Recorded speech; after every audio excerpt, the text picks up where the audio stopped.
Naimbitahan sa programang TikTok Clock para mag-guest ang apat na sina Caprice, Hit, Lila at Crystal para maglaro at maraming mga fans ang nag-aabang sa kanila.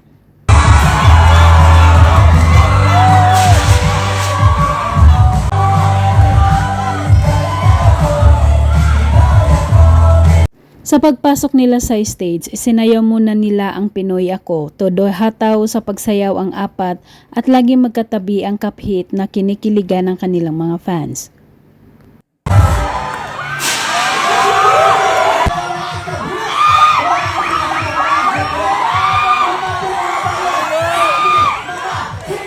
Mainit ang pagtanggap sa kanila ng mga host ng programa at mga audience na excited na mapanood ang apat na maglaro kung kaninong team ang mananalo.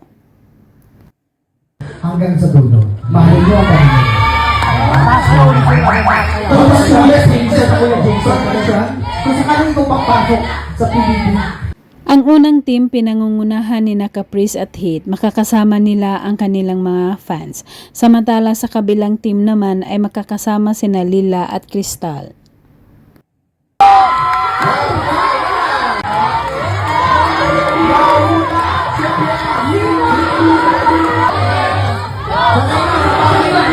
Napaka-cute panoorin ng Caphit habang pumaikot-ikot na buhat-buhat ang mahabang kulay asul at may mga nakadikit na balon sa kanilang katawan at dapat hindi ito mahulog.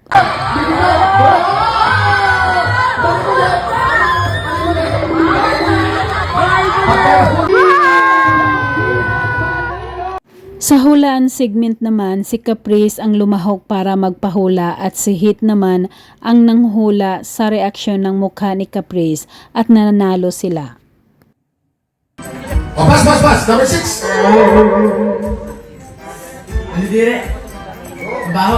Babaho, correct! Number 7.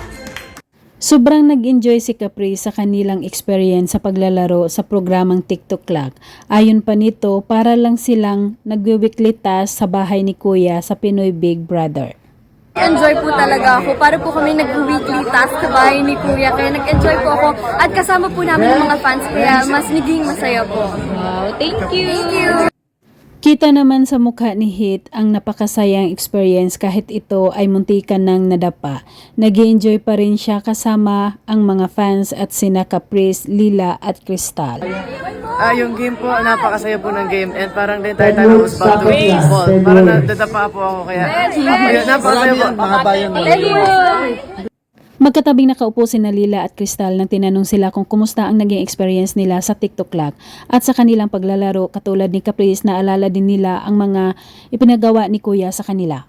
So fun! Saya po ng game. Nakakamiss. Namiss ko si Kuya!